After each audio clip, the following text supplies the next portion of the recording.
ശുദ്ധ അമ്മയുടെ മാധ്യസ്ഥ്യത്തിൽ നിങ്ങൾ പ്രാർത്ഥിക്കുക. നിങ്ങൾക്കുള്ള ഈ നിയോഗം ഞാൻ ഒന്നുകൂടെ ശക്തമായിട്ട് നിങ്ങളെ ഓർമ്മിപ്പിക്കുകയാണ് ചെയ്യുന്നത്. രണ്ടാമത്തത്, പ്രിയമുള്ളവരെ, എന്നെയും നമ്മുടെ സഭയിലെ പിതാക്കന്മാരെയും വേദനിപ്പിക്കുന്ന വലിയ ഒരു വിഷയമാണ്. അതായത് സുറ മലബാർ സഭയുടെ ഐക്യവും സമാധാനവും. വിശുദ്ധ കുർബാന അർപ്പണ രീതിയിലുള്ള വൈവിധ്യം നമ്മുടെ സഭയെക്കുറിച്ചൊക്കെ തെറ്റായ സാക്ഷ്യത്തിലേക്ക് നയിച്ചിട്ടുണ്ട്. എന്നാൽ അത് പരിഹരിക്കുന്നതിന് പരിശുദ്ധ സിംഹാസനം, ഫ്രാൻസിസ് മാർപ്പാപ്പ ഉൾപ്പെടെ നമുക്ക് ഈ ഒരു അവസരം നൽകിയിരിക്കുകയാണ്. നിങ്ങൾ ഒരേ രീതിയിൽ വിശുദ്ധ കുർബാനയെ അർപ്പിക്കണം. ആദ്യ ഭാഗം ജനങ്ങളുടെ നേരെ തിരിഞ്ഞു നിന്നും കാർമ്മികൻ, രണ്ടാമത്തെ ഭാഗം ജനങ്ങളോടൊപ്പം അൾത്താരയ്ക്ക് അഭിമുഖമായി നിന്നും അർപ്പിക്കണമെന്നും, മൂന്നാമത് കൃതജ്ഞതാ പ്രാർത്ഥനകൾക്കായിട്ട് വീണ്ടും ജനങ്ങളുടെ മേൽ തിരിയാമെന്നും എന്നുമുള്ള ആ നിർദ്ദേശം അത് നമ്മുടെ സഭയുടെ ഐക്യത്തിന് വേണ്ടി നൽകപ്പെട്ടിരിക്കുന്നതാണ്. ചുരുക്കം ചില പ്രദേശങ്ങളിൽ ചില വൈദികർക്ക് അത് സ്വീകരിക്കുവാനുള്ള ഒരു മടിയുണ്ട്. അതിൻ്റെ പേരിൽ ചില്ലറ പ്രയാസങ്ങൾ സൃഷ്ടിക്കുന്നുണ്ട് എന്ന് നിങ്ങൾക്കറിയാം. അതേക്കുറിച്ച് ആകുലരാകേണ്ട. വർഷങ്ങളായിട്ട് നിങ്ങൾ സിനഡ് നിർദ്ദേശിച്ച ആ രീതി 1999 മുതൽ അനുഷ്ഠിച്ചു വരുന്നവരാണ്.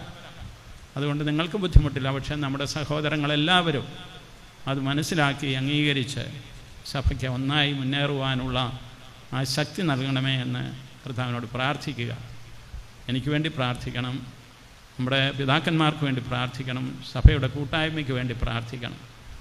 നമ്മൾ മറ്റുള്ളവർക്ക് വേണ്ടി പ്രാർത്ഥിക്കുമ്പോൾ നമുക്ക് വേണ്ടി തന്നെയാണ് പ്രാർത്ഥിക്കുന്നത്. കാരണം നാം എല്ലാവരും പരിശുദ്ധാത്മാവിൽ ഐക്യപ്പെട്ടിരിക്കുന്ന ഒരേ ഒരു സമൂഹമാണ്. പ്രാർത്ഥിക്കുമ്പോൾ നമുക്കത് ശരിയായിട്ട് മനസ്സിലാകും. പ്രാർത്ഥനകൾ ചെല്ലുമ്പോഴല്ല, പിന്നെയും ചെല്ലുന്നത് ധ്യാനപൂർവ്വം നമ്മുടെ ഉള്ളിലേക്ക് നമ്മൾ സ്വീകരിക്കുമ്പോൾ നമുക്ക് മനസ്സിലാകും നമ്മളൊറ്റയ്ക്കല്ല, നമ്മുടെ കുടുംബവും ഒറ്റയ്ക്കല്ല. നമ്മളെല്ലാവരും കുടുംബങ്ങളുടെ കൂട്ടായ്മയായ സഭയിലാണ്, സാർവത്രിക സഭയിലാണ്, നമ്മുടെ സിറ മലബാർ സഭയിലാണ്, നമ്മുടെ കാഞ്ഞിരപ്പള്ളി രൂപതയാകുന്ന പ്രാദേശിക സഭയിലാണ് എന്നൊക്കെയുള്ള ആ ബോധ്യം നമ്മുടെ ഉള്ളിൽ തിരിയും. നിങ്ങൾ പ്രാർത്ഥിക്കുക. ദൈവം നമുക്ക് ഈ ഐക്യവും സമാധാനവും നൽകാതിരിക്കുകയില്ല.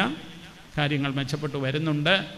അതെല്ലാം വളരെ മനോഹരമായി തീരുന്നതിന് പ്രിയമുള്ള സഹോദരീ സഹോദരന്മാരെ, ഞാൻ ഹൃദയപൂർവ്വം നിങ്ങളോട് പ്രാർത്ഥിക്കുകയാണ്. ഈ ഐക്യവും സമാധാനവും നമ്മുടെ സഭയ്ക്ക് ആവശ്യമാണ്. നമ്മുടെ സഭയിലെന്നും ഈ സമാധാനം എന്നും നിലനിൽക്കാനായിട്ട് നമുക്ക് പ്രാർത്ഥിക്കാം. പൊതുവായ എതിരാളികൾ നമുക്ക് വരുമ്പോൾ, നമ്മുടെ വിശ്വാസത്തെ മനസ്സിലാക്കാത്തവർ നമ്മളെ വേദനിപ്പിക്കുമ്പോഴേ പീഡിപ്പിക്കുമ്പോഴൊക്കെ നമുക്ക് ഉറച്ചു നിൽക്കണമെന്ന് വരികയിൽ നമ്മൾ ഒറ്റക്കെട്ടായിരിക്കണം. അത് നിങ്ങൾക്കറിയാമല്ലോ. ആരെയും പരാജയപ്പെടുത്തുവാനോ ആരെയും മുറിപ്പെടുത്തുവാനോ ഒന്നും നമ്മൾ ആഗ്രഹിക്കുന്നില്ല.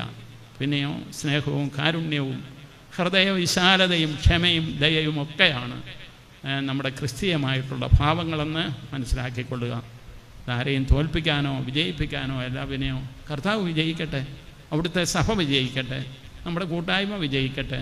അങ്ങനെ ദൈവത്തിൻ്റെ സ്നേഹവും കാരുണ്യവും നമ്മളിലൂടെ മറ്റുള്ളവർ മനസ്സിലാക്കുവാനിടയായി തീരട്ടെ എന്ന് നമുക്ക് പ്രാർത്ഥിക്കണം. ഈ ഒരു നിയോഗം നിങ്ങൾ ശക്തമായിട്ട് ഈ ദിവസങ്ങളിലെല്ലാം നിങ്ങൾ ചെയ്യണം. സിനഡ് നടക്കുന്നതിന് മുമ്പ് 1 മാസം നിങ്ങൾ പ്രാർത്ഥിച്ചും ഉപവസിച്ചുമൊക്കെ സഭയെ ശക്തിപ്പെടുത്തി. അതിൻ്റെ ഫലമായിട്ടാണ് നല്ല തീരുമാനങ്ങൾ എടുക്കുവാൻ സിനഡിനെ സാധിച്ചത്. ആ തീരുമാനങ്ങൾ നടപ്പിലാക്കുവാനുള്ള ശക്തിയും കർത്താവിനോട് പ്രാർത്ഥിക്കുക. അവിടുന്ന് നൽകും. പരിശുദ്ധ അമ്മ നമുക്ക് മധ്യസ്ഥയായി കൂട്ടായി ഉണ്ടായിരിക്കും എന്നുകൂടി ഞാൻ നിങ്ങളോട് പറയും. ദൈവം നമ്മളെ അനുഗ്രഹിക്കട്ടെ. സമാപന ആശീർവാദം.